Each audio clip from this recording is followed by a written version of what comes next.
들으라, 씨를 뿌리는 자가 뿌리러 나가서 해가 돋은 후 타서 뿌리가 없으므로 말랐고, 예수께서 홀로 계실 때에 함께한 사람들이 12제자와 더불어 그 비유에 대해서 물으니, 이는 그들로 보기는 보아도 알지 못하며 듣기는 들어도 깨닫지 못하게 하여 돌이켜 죄사함을 얻지 못하게 하려 함이라 하시고, 또 이와 같이 돌밭에 뿌려졌다는 것은 이들을 가리킴이니 곧 말씀을 들을 때 즉시 기쁨으로 받으나, 또 어떤 이는 가시떨기에 뿌려진 자니 이들은 말씀을 듣기는 하되, 다 같이 읽도록 하겠습니다. 좋은 땅에 뿌려졌다는 것은 곧 말씀을 듣고 받아 30배나 60배나 100배의 결실을 하는 자니라. 아멘. 오늘 말씀 제목은 마음밭 기경 프로젝트입니다. 네, 마음밭 기경 프로젝트입니다. 네, 누구나 자신이 투자한 만큼 되게 좋은 결과가 나오기를 원합니다. 이제 얼마 안 있으면 수능인데요. 입시할 때를 여러분 기억나시나요? 입시할 때를 돌아보면 12년간 공부를 한 만큼 좋은 결과를 얻기 원하죠. 심지어 별로 공부를 안 해도 좋은 결과를 얻기 원합니다. 우리 신앙도 마찬가지입니다. 우리가 열심을 들이는 만큼 성장하기를 원합니다. 그래서 생각보다 열매가 나오지 않을 때 낙담을 하거나 실망을 하기도 합니다. 그렇다면 왜 생각한 것보다 열매가 나오지 않을까 하는 이유를 찾아보고 열매 맺는 자들이 되기를 원합니다. 오늘 본문에는 농부가 나옵니다. 농부는 씨를 뿌리러 나오는데요. 농부는 부지런할 수밖에 없습니다. 시기를 놓치면 수확할 수 없다는 것을 아주 잘 알고 있기 때문입니다. 그래서 아주 정확한 시기에 맞춰서 씨를 뿌리고 또 물을 주고 거름을 주며 일을 합니다. 오늘 본문에서 농부는 하나님이시고 씨는 말씀이라고 예수님께서 말씀하고 계십니다. 농부이신 하나님께서 말씀의 씨를 주시는데 그 시기와 때를 아주 정확하게 아시고 그때 그 시간에 맞춰서 파종을 하십니다. 우리에게 말씀을 주시는 하나님은 아주 정확한 때에 말씀을 주신다는 것이죠. 이때 이 말씀을 듣고 심고 자라야지만 정확한 때에 정확한 열매를 맺을 수 있기 때문입니다.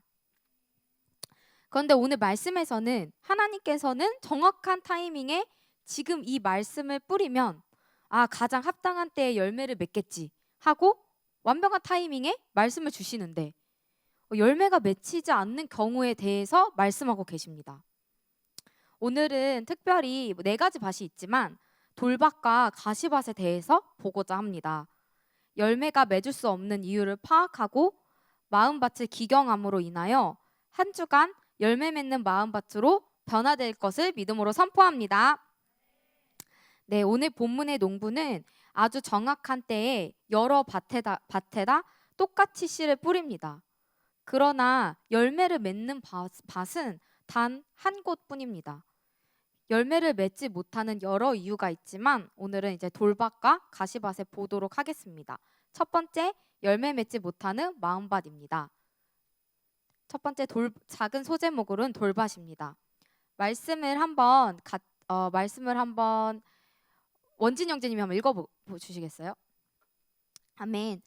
돌밭의 첫 번째 특징은 돌이 많다는 것입니다. 흙보다 돌의 비율이 높다는 것이죠. 네, 작은 A입니다. 네, 돌 위에 흙으로 덮어져 있기 때문에 돌이 얼마나 있는지 알 수가 없습니다. 자신 안에 딱딱한 돌이 있는지, 얼마나 완고한 마음이 있는지 인지하지 못한다는 것입니다. 돌이 생기는 과정은 다양합니다. 그러나 돌과 같은 내면의 문제는 사건과 말씀을 통하여 드러나게 되어 있습니다. 자기 자신이 언제 마음이 완고해지고 마음이 딱딱해지는지를 돌아보면 알 수가 있죠. 겉이 딱딱하거나 날카로운 표면을 가진 열매들이 있습니다. 예를 들면 한 밤송이를 한번 생각해 볼까요? 밤송이는 그 속에 있는 밤을 보호하기 위해서 점점 딱딱해지고 날카로운 표면을 가지고 있습니다. 굳은 살이 상처를 보호하기 위해서 생기듯이 완고한 마음은 자기 자신을 보호하기 위해서 생깁니다.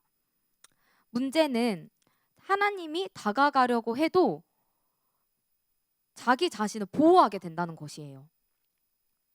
하나님 이거 왜 건드세요? 이렇게 되고요. 하나님 이거 만지지 마세요.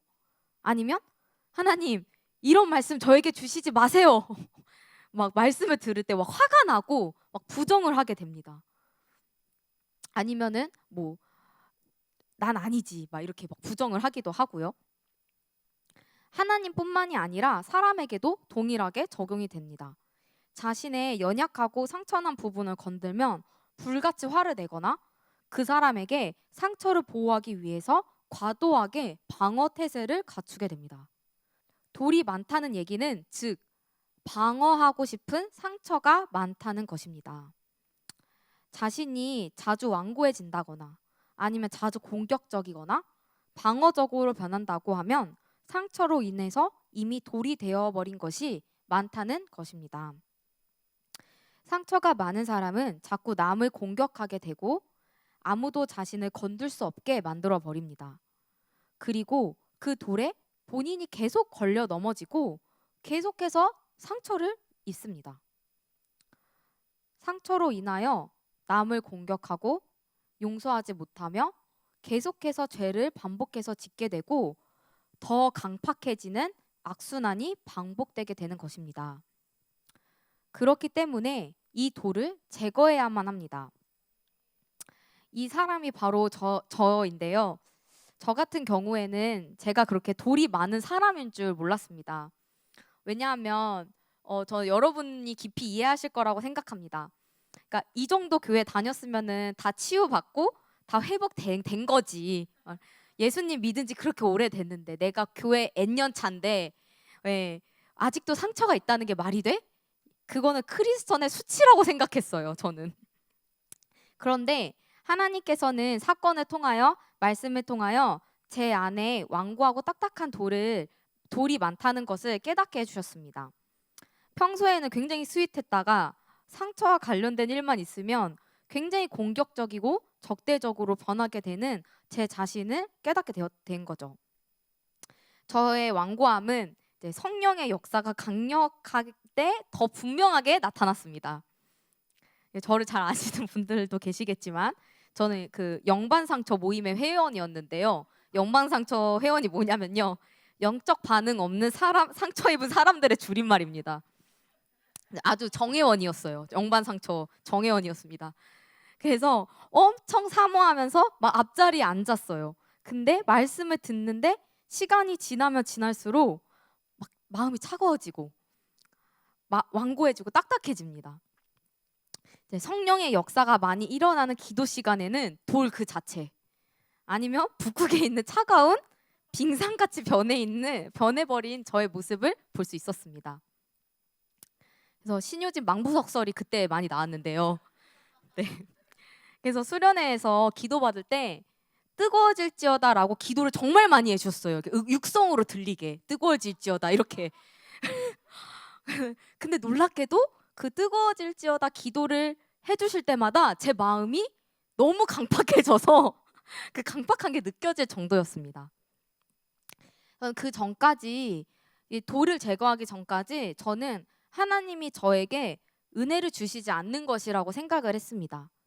그러나 그게 아니라 제 안에 돌이 많기 때문이라는 것을 깊이 깨닫게 해주셨어요. 제 안에 있는 돌이 하나님이 주시는 은혜를 마음속까지 흘러보내지 못하게 하는 것이었습니다. 이게 바로 우리 안에 돌이 많다는 증거입니다. 이 돌, 완고함과 굳은 마음을 제거함으로 열매 맺는 자들이 될 것을 믿음으로 선포합니다. 돌밭의 두 번째 문제점은 바로 뿌리가 없다는 것입니다. 말씀을 한번 수경자매님이 읽어볼까요? 아멘. 뿌리가 자라기까지는 많은 시간이 필요하고 그 열매가 쉽게 보이지도 않습니다. 꽤나 많은 시간과 인내가 필요하죠.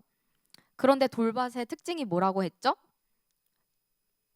맞아요. 돌이 많은 것이죠. 돌 때문에 뿌리가 내려가지를 못합니다. 뿌리를 내릴 수 없고 덮여있는 흙도 얕으니까 싹이 위로 자라게 됩니다. 싹이 위로 자라면 당장 이 사람이 은혜 받은 것 같고 성장한 것처럼 보입니다.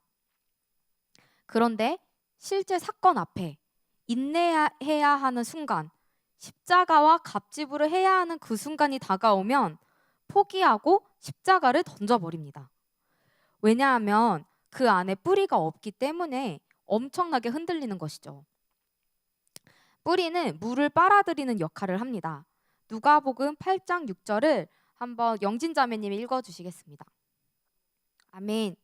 이제 해가 뜨니 싹에 습기가 없어 말랐다고 되어 있죠. 즉 해가 떠서 버텨야 하는 그 순간 뿌리가 없어 말라버리는 것입니다. 뿌리가 잘 자란 식물은 땅 속에서 물을 끌어다 올 수 있습니다. 이와 같이 뿌리를 잘 기른 사람은 누구나 힘든 인내의 순간을 견딜 수 있는 사람으로 성장하게 됩니다. 왜냐하면 내면에 주님과 만나는 훈련이 되어 있기 때문입니다. 내면에 내린 뿌리를 통하여 예수님과의 관계에 흔들림이 없는 것이죠. 겉에는 큰 은혜가 있지 않을지라도 주님과 매일 만나는 연습을 해왔기 때문에 어려움과 환난이 있을 때도 버틸 수 있는 것입니다. 자리를 잘 지키는 사람들이 있습니다. 그게 되게 쉬운 것 같아 보이죠? 하지만 절대 아닙니다. 이런 사람들은 바로 뿌리가 깊은 사람입니다.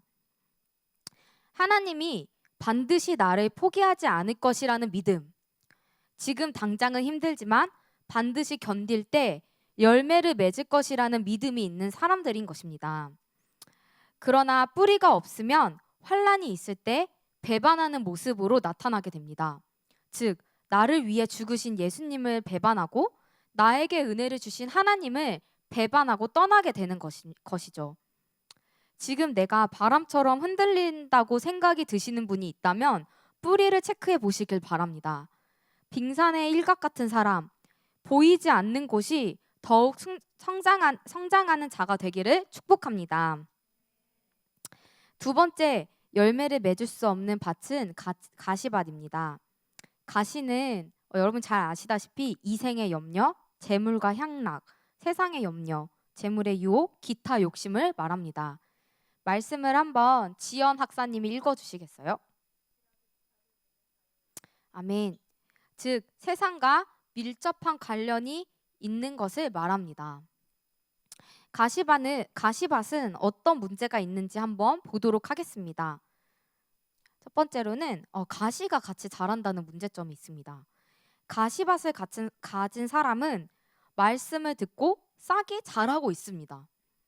이제 다른 이전 밭들과는 다르게 결실까지 생각해 볼 수 있는 밭이기에 진지하게 말씀을 들을 기가 있는 사람이고요. 말씀이 심기는 사람입니다. 즉 말씀이 심기고 견디며 뿌리까지 내린 사람이라는 것이죠. 근데 문제는 말씀이 가시와 함께 자란다는 특징이 있습니다. 자신이 성장하는 만큼 가시도 같이 성장합니다. 자신이 막 폭풍 성장하고 막 은혜가 막 엄청 쏟아지고 있어. 완전 장난 아니야. 그런데 그만큼 가시도 폭풍 성장하고 있다는 것이에요.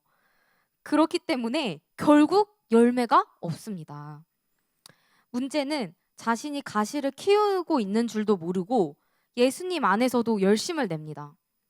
세상적인 기준으로 영혼을 도우려고 하고 세상적인 기준으로 열매를 맺으려고 합니다.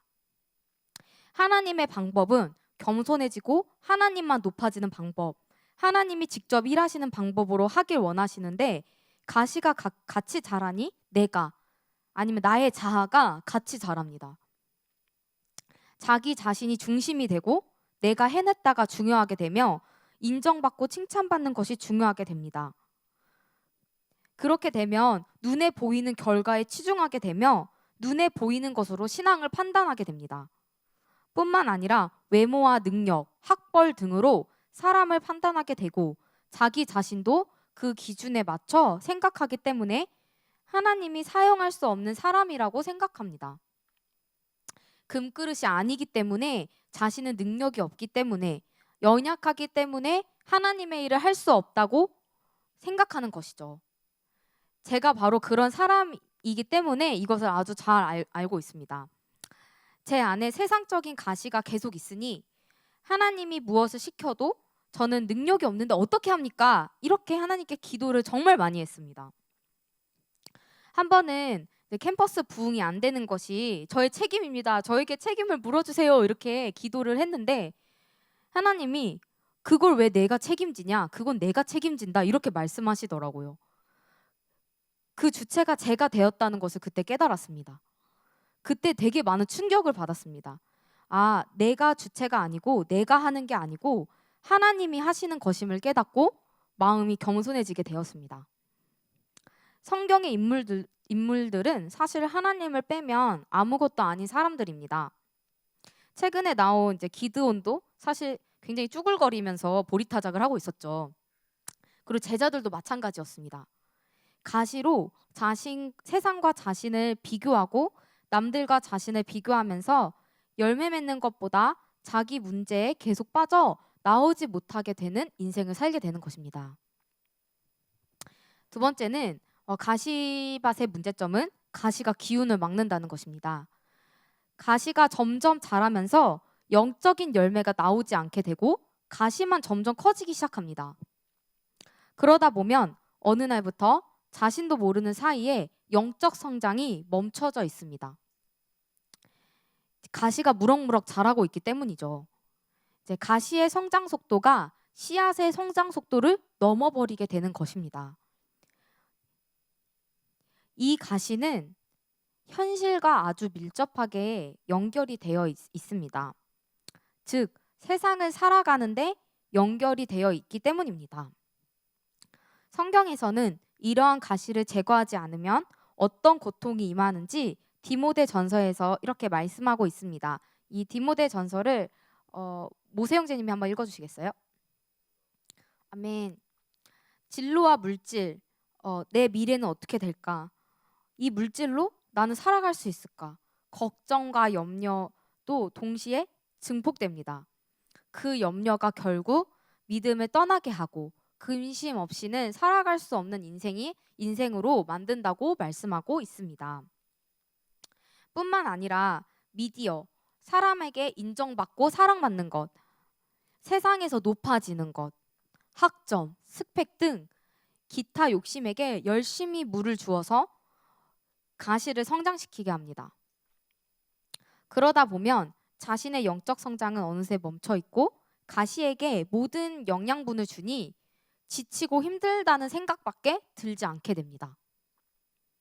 작년에 하나님께서 저에게 굉장히 많은 은혜를 주셨습니다. 제가 몸이 안 좋았었는데 되게 많이 좋아지고 갈 수 없을 것 같던 직장도 순탄하게 들어가게 됐습니다. 영혼도 예배에 오고 또 완전 생뚱이 영혼이라고 해야 될까요? 그러니까 진짜 불신자, 완전 불신자 영혼도 함께 컴을 나가는 은혜도 되게 있었습니다. 그런데 문제는 그만큼 재물에 대한 염려인 가시가 제 안에 같이 자라고 있었습니다. 처음에는 조금 고민하는 정도의 가시였지만 성장 속도가 말씀의 성장 속도를 넘어버릴 때 문제가 생기기 시작했습니다. 간증을 제가 저번에 하긴 했지만 다른 사람과 저의 월급을 비교하게 되고 능력을 비교하게 되고 미래를 비교하게 되었습니다. 즉 여러분으로 생각하면 다른 사람과 나의 성적을 비교하게 되고요. 예수님이 아니죠? 교수님의 그 한마디가 심장에 와서 막 박힙니다. 아니면 나는 미래에 무엇을 하면서 먹고 살까 막 이렇게 고민하게 되는 것이죠. 놀랍게 많은 것을 하고 있지 않음에도 불구하고 지치는 마음이 더 커지기 시작합니다. 한 번은 이 가시를 꺾고 하나님을 선택하기를 결단할 때 가시의 힘이 약해지는 것을 경험하시기를 축복합니다. 네, 두 번째 열매 맺는 마음밭입니다. 그렇다면 이 마음밭을 어떻게 하면 좋을까요? 그냥 그대로 살면서 열매 없는 삶을 그냥 살아야 될까요? 그냥 열매 없이 그냥 이렇게 살래요. 저는 돌과 가시가 너무 많아요. 그거 언제 다 기경해요. 이런 생각 깨닫기 드시는 분 혹시 계신가요? 성경에서는 열매 없는 삶에 대해서 이렇게 말씀하고 계십니다. 네, 마가복음 7장 17절 말씀을 한번 예진 자매님이 읽어주시겠어요? 아멘. 열매 없는 삶은 결국 불에 던져지게 됩니다. 열매 없는 채로 사는 것이 아니라 그 끝은 불에 던져지는 끔찍한 결과가 기다리고 있다는 것입니다. 하나님은 불태워지는 것, 즉 지옥에 가는 것을 원치 않으시기 때문에 열매 맺는 삶으로 바꿀 수 있는 기회를 예수님을 통해서 알려주고 계십니다. 예수님께서는 좋은 밭을 통하여 그 해결점을 알려주십니다. 말씀을 한번 다 같이 한번 읽어볼까요? 아멘. 네, 첫 번째는 말씀을 듣고 깨달음입니다. 예수님께서 사람들에게 이 말씀을 왜 주셨을까요? 제자들에게 왜 이 비유를 설명해 주셨나요? 바로 깨닫게 하기 위해서입니다. 같은 말씀이지만 마태복음에서는 이렇게 나와 있습니다. 이 마태복음을 지온 형제님이 한번 읽어주시겠어요? 아멘. 네, 자신의 모습을 인정하고 깨닫기 위해서 말씀을 주시는 것입니다. 말씀이 들리고 깨달아져야지 그 다음 단계가 있습니다. 말씀이 들리면 보이지 않는 자신의 모습이 객관적으로 보이기 시작합니다. 이게 굉장히 중요합니다. 자신의 모습이 깊이 인정이 되지 않으면 변화도 시작되지 않습니다. 저에게 최근 있었던 가장 큰 은혜가 바로 저의 모습이 객관적으로 보이고 저의 상처와 죄를 인정하게 된 것입니다. 최근 동역자 수련회 때 이제 말씀을 통하여 저의 모습과 상처를 인정하게 되는 은혜가 있었습니다. 저는 상처에 관한 말씀이 선포되면 아까 말했던 것처럼 다 치유받았고 이제 괜찮다고 생각했고요. 아무것도 잘 모르겠다. 이렇게 말씀하시는 분들 계시죠? 아무것도 정말 모르겠어요. 상처에 가면 아무것도 모르겠어요. 그래서 그러면서 근데 마음은 조금 불편한 그런 상태가 계속 지속됐었습니다.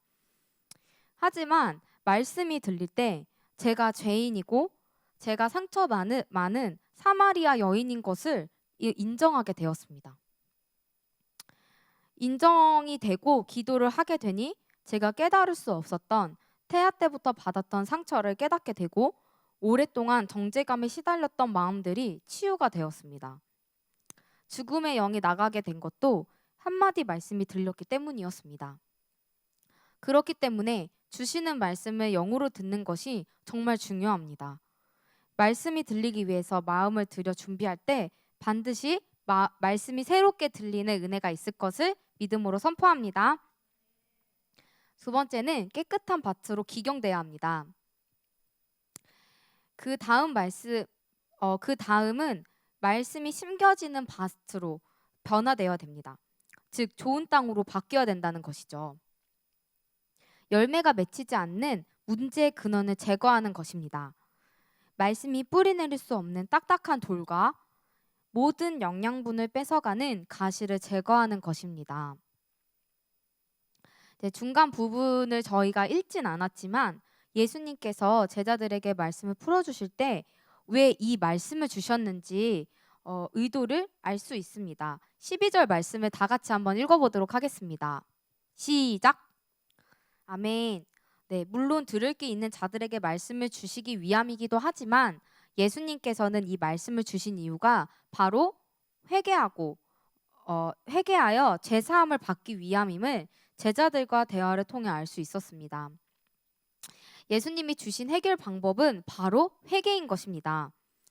예수님께서는 도저히 해결할 수 없을 것 같은 돌과 가시를 제거하시기 위하여 이 땅에 오셨습니다.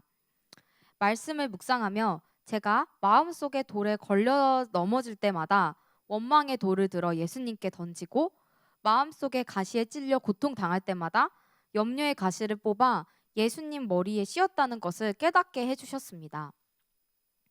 네, 이사야서 말씀을 한번 지헌 학사님이 한 번 더 읽어주시겠어요? 아멘. 예수님은 십자가에서 우리의 모든 죄와 허물, 그리고 상처를 대신 감당하셨습니다. 손발이 다 찢기도록 온몸에 상처를 입으시면서 우리 안에 있는 죄와 상처를 해결해 주셨습니다. 회개만이 우리의 돌과 가시를 제거할 수 있는 유일한 방법입니다. 최근 제가 이제 회개의 은혜가 있었는데요. 바로 시기심의 죄에 관한 것이었습니다. 저는 시기심을 정말 싫어했고 이제 시기하지 않으려고 정말 삶에서 노력을 되게 많이 했습니다. 그러나 말씀을 통하여 제 안에 시기와 질투의 세력이 있다는 것을 깊이 깨닫게 되었고 인정하게 되었습니다. 그런데 이제 회개가 되지 않으니 깨닫기만 하고 회개가 되지 않으니 시기의 문제가 잠시 괜찮아졌다가 시간이 지나니 다시 올라오고 시기의 죄로 고통받는 삶이 계속 반복되게 되었습니다. 내가 원치 않지만 죄를 지을 수밖에 없었던 것이죠. 저번 주 대학부 말씀을 듣는데 아말렉 사람들이 시기심으로 우물을 막아버렸다는 그 말씀을 들으며 캠퍼스 안에 다음 세대의 우물을 막아버린 사람이 다른 사람이 아니라 바로 제 자신인 것을 깨닫게 해주셨습니다. 시기와 질투로 왜 나한테는 은혜를 조금밖에 안 주시면서 이제 다른 사람들한테 은혜 왜 이렇게 많이 주시는 거야? 이런 마음들. 아니면은 아니 저 잘못한 사람, 저 벌 받아야 되는 사람 왜 이렇게 은혜를 많이 받는 거야? 하면서 하나님 왜 저 사람한테만 이렇게 많은 은혜와 용서를 허락해 주시는 거죠? 이건 너무 불공평해요. 이런 마음을 가지고 있었던 게 바로 저의 시기심 때문이라는 것을 깨닫게 해주셨어요. 그 시기심으로 남을 실족해 하는 죄로 이어졌다는 것을 기도 가운데 깨닫게 해주시면서 회개하게 되었습니다. 제 안에 강력한 돌이 빠지는 과정을 겪게 하셨습니다. 뿐만 아니라 저번 소감 발표 때도 나누었지만 제 안에 물질에 대한 염려와 비교하던 마음도 회개를 통하여 가시를 뽑아내시며 물질에 대한 염려가 떠나가게 하셨습니다. 가시가 뽑히자 캠퍼스와 다음 세대에게 집중하게 되며 물질의 축복을 덤으로 주시는 것을 경험하게 되었습니다. 우리 모두 예수님의 십자가 앞에 자신이 해결할 수 없는 돌과 같은 마음, 가시와 같은 문제를 들고 나감으로 회개함으로 좋은 밭으로 변화될 것을 믿음으로 선포합니다. 네, 마지막인데요. 바로 인내로 열매 맺는 것입니다. 예수님의 십자가의 보혈로 용서함을 받고 돌과 가시를 제거하고 그 밭 위에 씨를 다시 뿌리고 이제는 뿌리를 내리는 과정, 싹이 나는 과정, 햇빛을 견뎌내며 잡초를 뽑아내는 기간을 견뎌내야 합니다. 예수님께서는 분명히 결실하는 자, 즉 열매가 맺을 때까지 수고하는 과정에 대해서 분명하게 말씀하고 계십니다. 누가복음 8장 15절 말씀 다 같이 한번 읽어보도록 하겠습니다. 시작. 아멘. 예수님께서는 열매 맺기까지 인내하라고 말씀하고 계십니다. 이때는 정말 지루할 수도 있고 이게 뭐가 효과가 있나 생각이 들 수도 있습니다. 쓴 과정을 견뎌야 합니다. 은혜 받고 회개할 때는 참 행복합니다. 그러나 그 이후 실제 훈련을 받으며 큐티하고 기도하고 캠퍼스 위에 심고 다음 세대 위에 심는 과정, 이 과정을 견뎌야 되는 것입니다. 자리를 지키고 견디는 훈련을 통하여 반드시 열매가 맺어지게 됩니다. 매일 큐티하고 기도하고 전도하고 말씀 듣고 도전하고 공부하고 땅 밟기 하고 똑같은 일을 반복하는 것 같고 아무것도 아닌 것처럼 보이죠. 그런데 이것이 바로 뿌리를 기르는 작업입니다. 들은 말씀을 살아내는 것이 바로 보이지 않는 부분을 견디고 성장시키고 있는 과정인 것입니다. 이것이 열매처럼 보이지 않고 아무것도 아닌 것처럼 보여도 시련을 당할 때 빛을 발하며 추수할 때 빛을 발하게 될 것입니다. 결론입니다. 오늘은 왜 열매 맺지 못하는지에 대해서 보았고 그렇다면 어떻게 하면 열매를 맺을 수 있는 밭이 될 수 있는지 보았습니다. 신실하신 하나님께서는 오늘도 모든 사람에게 가장 맞는 때에 가장 필요한 말씀의 씨를 뿌려주고 계십니다. 먼저 말씀이 들려 깨달아져야 됩니다. 말씀이 들릴 때까지 도전하시고 말씀으로 자기 자신의 모습과 죄가 깨달아지는 은혜가 있기를 축복합니다. 그리고 자기 자신 안에 있는 돌과 같은 상처와 완고함, 가시와 같은 세상 염려와 즐거움, 죄를 예수님의 십자가의 보혈로 회개하시고 죄사함을 받아 제거하시기를 축복합니다. 마지막으로 훈련을 통과하여 말씀대로 사는 삶, 뿌리를 내리고 결실을 맺을 때까지 견디는 과정을 견디는 자들이 되기를 믿음으로 선포합니다. 햇볕이 뜨거울수록 더 단 열매를 맺게 됩니다. 즉 말씀으로 살아내는 그 과정, 아무도 알아주지 않지만 살아내는 그 인내의 과정에서 캠퍼스 안에 반드시 이전과의 다르게 고당도의 열매를 주실 하나님을 찬양합니다.